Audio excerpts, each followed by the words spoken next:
What is happening, guys? Welcome back to another video here at Wicked Garage. Here we have a 2018 Dodge Ram with a CM bed. Came in, it's a buddy of mine, and he wants to modify where the gooseneck. Now on these, they're so far ahead, you can't really put anything in the front. And he always had problems even without the fuel tank and everything there. Obviously that's just strapped down for right now, but the fuel tank's there permanently, and it just creates some issues, you know, with him towing with the fifth wheel and everything. So what we're doing is we're actually gonna add another fifth wheel to this, or gooseneck to it, so he can attach the companion fifth wheel onto it.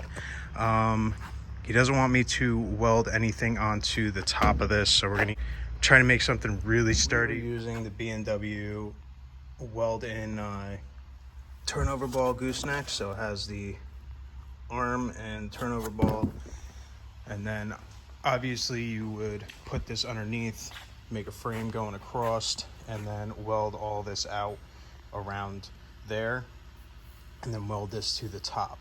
But we're just gonna have this stick, and this is the companion hitch. So obviously you can see this goes into the gooseneck, and then this gets bolted through there, as well as that gets pulled onto here, and that essentially creates the fifth wheel. What we did is remeasured it, and then we took off the 1.5 inches for the hitch piece, and that's where we cut this in the center. What we're going to do to keep that up, because obviously I'm only one person, we're going to take that and put it in the hole into there, get that on here, and then we're going to lift the piece, the hitch piece, pull it up, and then tighten everything up so that it's as tight as possible against the floor. Obviously we have to clean up underneath the weld that's right here, that's going down the seam, and then clean up this weld a little bit and just make sure everything's good and ready and prepped.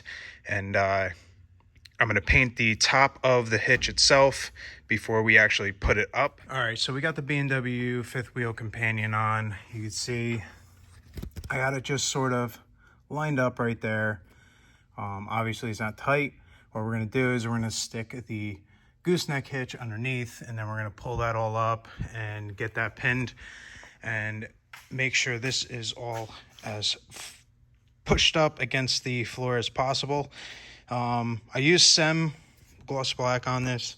Really good paint, a lot better than Rust-Oleum, dries a lot better. You can see I did this little notch out right there. That is for the weld that's right there. It might work, it might not work. I guess we'll have to find out. But I'm gonna put this underneath, get that all on there, and then I'll come back and show you whether it works or not. We might have to grind a little more. If we do, then we'll just go out and touch it up again, because this is just going to be metal on metal. I went up underneath, ground everything as clean as possible, and then we painted out all over it, and we're going to take this, and it's going to be paint to paint now.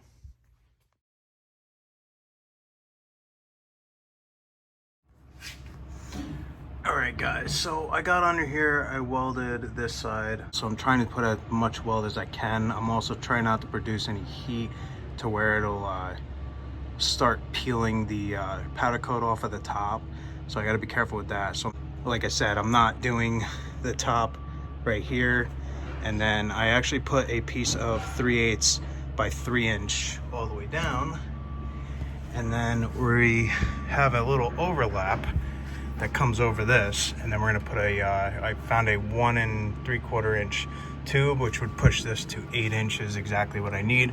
And then I'll put a piece on the one side, on the other side, and then for the arm, you get these for the kit. So you have this is your guide, and then this is so you can pull it over and put it to the side. So if you got to pull the fifth wheel or gooseneck hitch or whatever, any of the balls, you can just pull it out, and then you just pull it out and pop it over, and it goes right back in the pen. All right, guys, so under here we got everything all welded up. You can see we did the 3/8 piece going all the way across from frame to frame, And then I put a cross brace there, welded both sides. Obviously we're not welding the top, so I ended up welding all around where I could. This spare tire little goalie sort of got in my way a lot of times, made it a little difficult to work, but we got that in. We ended up drilling that out and getting that all situated with the springs so it all works correctly. So now you can see from the outside that goes over, unlocks, then you can see it's out of the hole. It just needs to be out of the hole just enough, and then it slides back in. So pretty good. Welded all this, just did a simple piece of box tube in between there, welded it both sides, welded here, welded to the channel.